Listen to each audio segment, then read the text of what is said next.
പാകിസ്ഥാനെയും തുർക്കിയെയും പങ്കാളികളാക്കിക്കൊണ്ട് Saudi അറേബ്യയുടെ നേതൃത്വത്തിൽ നിലവിൽ വന്ന ഒരു ത്രികക്ഷി സൈനിക സഹകരണ കരാർ അത് ഇന്ത്യയെ എങ്ങനെ ബാധിക്കുമെന്നുള്ളതിനെക്കുറിച്ചുള്ള ചർച്ചകൾ ഇപ്പോൾ രാജ്യത്ത് പുരോഗമിക്കുകയാണ്. പാകിസ്ഥാനും ഇന്ത്യയും തമ്മിൽ ശത്രു രാജ്യങ്ങളാണ്. തുർക്കിയും പാകിസ്ഥാനോടൊപ്പം നിൽക്കുന്ന ഒരു രാജ്യമാണ്. പക്ഷേ സൗദി ഇന്ത്യയുമായി വളരെ അടുത്ത ബന്ധം പുലർത്തുന്ന രാജ്യമാണ്. പക്ഷേ ഈ മൂന്ന് രാജ്യങ്ങളും ചേർന്ന് ഒരു സൈനിക സഹകരണ കരാർ ഉണ്ടാക്കിയിരിക്കുന്നു, ഒരു പ്രതിരോധ കരാർ ഉണ്ടാക്കിയിരിക്കുന്നു. ഈ പ്രതിരോധ കരാർ എന്ന് പറഞ്ഞാൽ ഈ മൂന്ന് രാജ്യങ്ങളിൽ ഏത് രാജ്യം ആക്രമിക്കപ്പെട്ടാലും ഈ മൂന്ന് രാജ്യങ്ങൾക്ക് മേലുള്ള ആക്രമണമായി കരുതും എന്നതാണ് ഈ കരാറിലെ ഏറ്റവും പ്രധാനപ്പെട്ട വ്യവസ്ഥ. സമാനമായ ഒരു വ്യവസ്ഥ നാറ്റോ സഖ്യകക്ഷികൾക്കിടയിലാണുള്ളത്. അത് ലോകപ്രശസ്തമാണ്. അതായത് നാറ്റോ സഖ്യകക്ഷിയായിട്ടുള്ള ഏതെങ്കിലും ഒരു രാജ്യത്തിന് നേരെ ഒരു ആക്രമണം ഉണ്ടായാൽ ആ ആക്രമണം മുഴുവൻ നാറ്റോ രാജ്യങ്ങൾക്കുമെതിരായിട്ടുള്ള ആക്രമണമായി കരുതും. അത് ആർട്ടിക്കിൾ 5 എന്നോ മറ്റുമാണ് അതിനെ വിളിക്കുന്നത്. അങ്ങനെ ഒരു ക്ലോസ് നാറ്റോ സഖ്യകക്ഷികൾക്കിടയിലുള്ളത്. സമാനമായ രീതിയിലാണ് പാകിസ്ഥാൻ, തുർക്കി, അതുപോലെ തന്നെ സൗദി അറേബ്യ, ഈ മൂന്ന് രാജ്യങ്ങൾ തമ്മിലുള്ള പ്രതിരോധ സഹകരണ കരാറിലുള്ളത്. അതുകൊണ്ട് തന്നെ ഇതിനെ മുസ്ലിം നാറ്റോ എന്നാണ് വിശേഷിപ്പിക്കുന്നത്. ഇങ്ങനെ വിശേഷിപ്പിച്ചത് പാകിസ്ഥാൻ്റെ ഫീൽഡ് മാർഷൽ അസീം മുനീർ തന്നെയാണ്. അസീം മുനീറാണ് ഇത് ഇങ്ങനെ ഒരു പ്രതിരോധ കരാർ ഒപ്പുവെച്ചിട്ടുണ്ട് എന്ന് അഹങ്കാരത്തോടു കൂടി പറഞ്ഞത്. ഇത് ഇന്ത്യയെ ലക്ഷ്യം വെച്ചുകൊണ്ടാണ് അദ്ദേഹം അങ്ങനെ ഒരു പ്രസ്താവന നടത്തിയത്. ഇനി ഇന്ത്യ ഞങ്ങളെ ആക്രമിക്കുന്നത് കാണട്ടെ എന്നൊരു സ്വരത്തിലാണ് അദ്ദേഹം അത് പറഞ്ഞതും.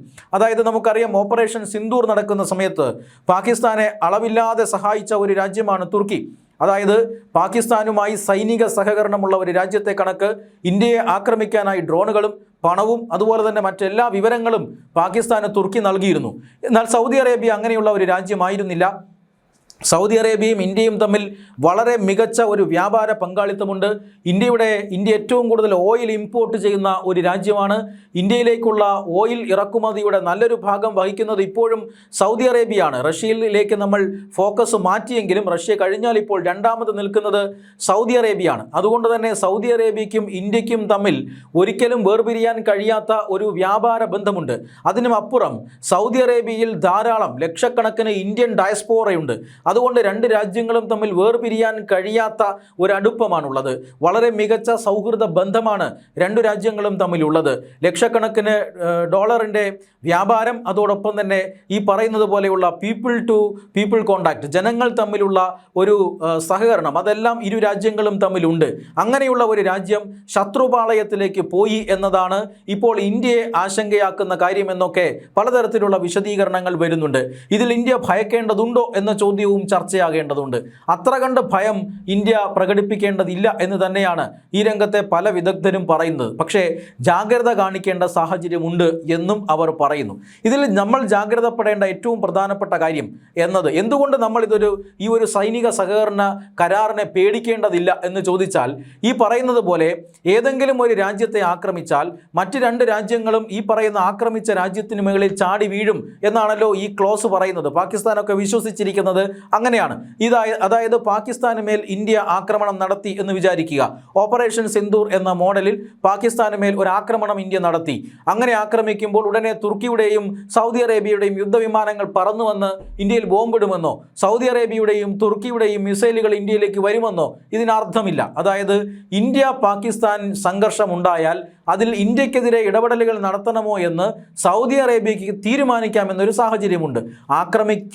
ആക്രമിച്ചേക്കാം എന്നൊരു ഇത് മാത്രമേ ഉള്ളൂ. അതായത് ഇക്കാര്യത്തിൽ ഇടപെടാനും ഇടപെടാതിരിക്കാനും സൗദി അറേബ്യയ്ക്ക് സ്വാതന്ത്ര്യമുണ്ട്. കാരണം സൗദി അറേബ്യയുമായി ഇന്ത്യക്ക് നല്ല ബന്ധമുണ്ട്. ഒരുപക്ഷെ തുർക്കി ആക്രമണത്തിന് വന്നേക്കാം, പക്ഷെ അവിടെയും ചില കോംപ്ലിക്കേഷനുകൾ ഉണ്ട് എന്നുള്ളതാണ് ഏറ്റവും പ്രധാനപ്പെട്ട കാര്യം. എന്തായാലും ഇങ്ങനെ വലിയൊരു ആശങ്ക ഇതിന് നൽകേണ്ടതില്ല. കാരണം ഇന്ത്യ പാകിസ്ഥാൻ ബന്ധം എന്ന് പറയുന്നത് ഇപ്പോൾ അത്യധികം മോശമാണ്. പാകിസ്ഥാൻ ഭീകരതയെ പ്രോത്സാഹിപ്പിക്കുന്ന രാജ്യമാണ്. ഇന്ത്യക്കെതിരെ ഭീകരവാദ പ്രവർത്തനം നടത്തിയില്ലെങ്കിൽ ഉറക്കം വരാത്ത രാജ്യമാണ്. കഴിഞ്ഞ കുറേ നാളുകളായി പാകിസ്ഥാൻ ഉറക്കമില്ലാത്ത രാവുകളാണ്. കാരണം ഇന്ത്യക്കെതിരായിട്ടുള്ള ഭീകര പ്രവർത്തനങ്ങളൊന്നും വിജയിക്കുന്നില്ല. അങ്ങനെ ഇന്ത്യക്കെതിരായിട്ടുള്ള ഏതെങ്കിലും തരത്തിലുള്ള ഭീകര പ്രവർത്തനങ്ങൾ പാകിസ്ഥാൻ്റെ നേതൃത്വത്തിൽ നടന്നാൽ ഇന്ത്യ അതിന് ശക്തമായ തിരിച്ചടി പാകിസ്ഥാന് നൽകുമെന്ന് പ്രഖ്യാപിച്ചിരിക്കുകയാണ്.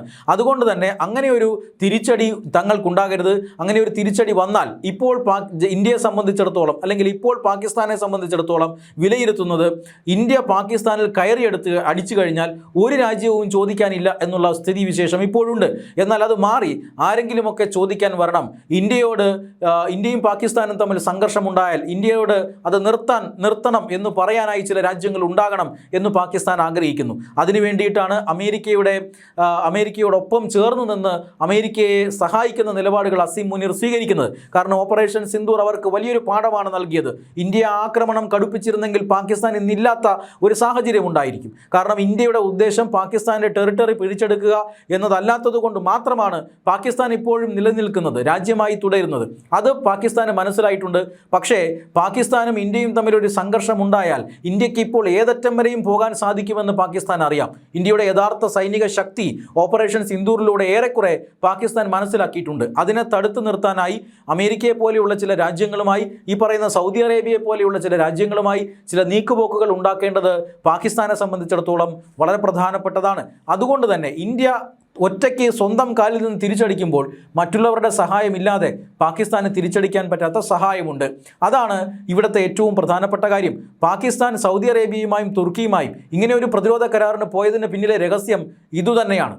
എന്തായാലും ഇന്ത്യ ആശങ്കപ്പെടേണ്ട വളരെ പ്രധാനപ്പെട്ട ഒരു കാര്യമെന്നത് ഈ മൂന്ന് രാജ്യങ്ങൾക്കും അമേരിക്കയുമായിട്ടുള്ള ബന്ധമാണ്. ഈ പറയുന്ന സഖ്യത്തിൽ അമേരിക്ക ഇല്ല എങ്കിൽ കൂടി തുർക്കി നാറ്റോ സഖ്യരാജ്യമാണ്. അതുകൊണ്ട് തന്നെ തുർക്കിയെ ഇന്ത്യ ആക്രമിച്ചാൽ എല്ലാ നാറ്റോ രാജ്യങ്ങളും അവരെ ആക്രമിച്ചതായി കരുതാനുള്ള സാധ്യതയുണ്ട്. സൗദി അറേബ്യ ഇന്ത്യയുമായി നല്ല ബന്ധമാണ് എങ്കിൽ പോലും അതിനേക്കാൾ അപ്പുറം അമേരിക്കയുമായി നല്ല ബന്ധമുള്ള രാജ്യമാണ്. അമേരിക്കയുടെ ഏതാണ്ട് സഖ്യകക്ഷി പോലത്തെ രാജ്യമാണ് ഇപ്പോൾ സൗദി അറേബ്യ. പക്ഷേ സൗദി അറേബ്യ ഇങ്ങനെ ഒരു ട്രീറ്റി ഉണ്ടാക്കാനുള്ള കാരണം ഇറാനും ഹൂതികളും ഉയർത്തുന്ന ഭീഷണിയാണ്.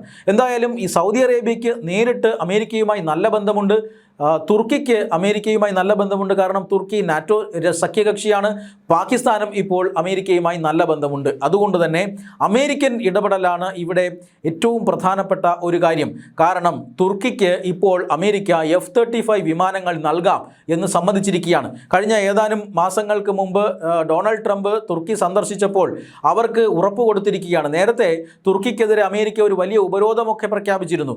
ആ ഉപരോധം എന്ന് പറഞ്ഞാൽ റഷ്യയിൽ നിന്നും ഈ S-400 വ്യോമ പ്രതിരോധ സംവിധാനം വാങ്ങിയതുകൊണ്ടാണ്.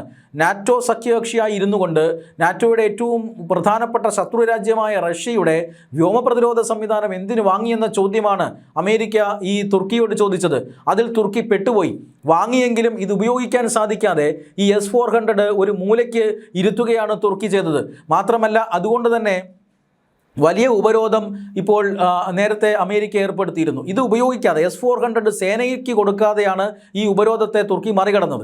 ഏറ്റവും ഒടുവിലായി ട്രംപിനോട് ഈ കാര്യങ്ങളെല്ലാം വിശദീകരിച്ചു. ഞങ്ങൾ S-400 ഉപയോഗിക്കുന്നില്ല, വാങ്ങിയതൊക്കെ ശരിയാണ്, ഉപയോഗിക്കുന്നില്ല, എങ്ങനെയെങ്കിലും ഈ ഉപരോധം ഒന്ന് മാറ്റണം എന്നൊക്കെ ട്രംപിനോട് ആവശ്യപ്പെടുന്നു. ട്രംപ് അതിൽ മനസ്സലിഞ്ഞുകൊണ്ട് ശരി F-35 വിമാനങ്ങൾ നിങ്ങൾക്ക് തരാമെന്ന് പറഞ്ഞിരിക്കുന്നു.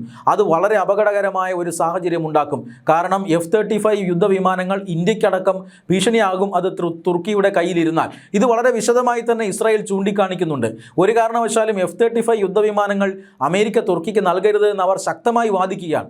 അങ്ങനെ അവർ നൽകിക്കഴിഞ്ഞാൽ അത് മേഖലയിലെ സുരക്ഷിതത്വത്തെ ബാധിക്കും. ഇന്ത്യക്കും ഇസ്രായേലിനുമെല്ലാം അതൊരു ഭീഷണിയായി മാറും എന്ന് ഇസ്രായേൽ നേരത്തെ തന്നെ പറഞ്ഞു കഴിഞ്ഞിരിക്കുന്നു. അതുകൊണ്ട് തന്നെ ഇന്ത്യയും ഇസ്രായേലും അതുപോലെ തന്നെ സൗദി അറേബ്യയും തമ്മിൽ ഇതിനോടകം തന്നെ ചർച്ചകൾ ആരംഭിച്ചു കഴിഞ്ഞിരിക്കുന്നു. അതായത് ഈ സഖ്യം ഒക്കെ ശരി തന്നെയാണ്. കാരണം ആരെ ആക്രമിച്ചാലും പരസ്പരം സഹകരിക്കും എന്ന് മൂന്ന് രാജ്യങ്ങളും സമ്മതിച്ച് ഒപ്പിട്ട് നൽകിയിരിക്കുന്നു. അതൊക്കെ നിങ്ങളുടെ കാര്യം നിങ്ങളായിക്കോളൂ. പക്ഷേ ആക്രമിക്കുന്നത് ഇന്ത്യയാണ് എങ്കിൽ സൗദി അനങ്ങരുത് എന്നൊരു ചർച്ച അല്ലെങ്കിൽ അങ്ങനെ ഒരു ആവശ്യം ഇന്ത്യ ചിലപ്പോൾ ഇതിനോടകം ഉന്നയിച്ചിരിക്കാനുള്ള സാധ്യതയുണ്ട്. അങ്ങനെ ഉന്നയിച്ചിട്ടില്ലെങ്കിൽ ഇനി ഉന്നയിക്കാനുള്ള സാധ്യതയുമുണ്ട്. പരസ്യമായി ഇന്ത്യ അതിന് പോവില്ല. കാരണം ഇന്ത്യ ഒരു വൻ ശക്തിയാണ്. സൗദിയോട് അങ്ങനെയുള്ള ഒരു റിക്വസ്റ്റ് നടത്തുന്നത് പരസ്യമായി ശരിയല്ല. പക്ഷേ രഹസ്യമായി കാര്യങ്ങൾ സീൽ ചെയ്യാനുള്ള നീക്കമാണ് വിദേശകാര്യ മന്ത്രാലയം നടത്തുന്നത് എന്നാണ് സൂചന.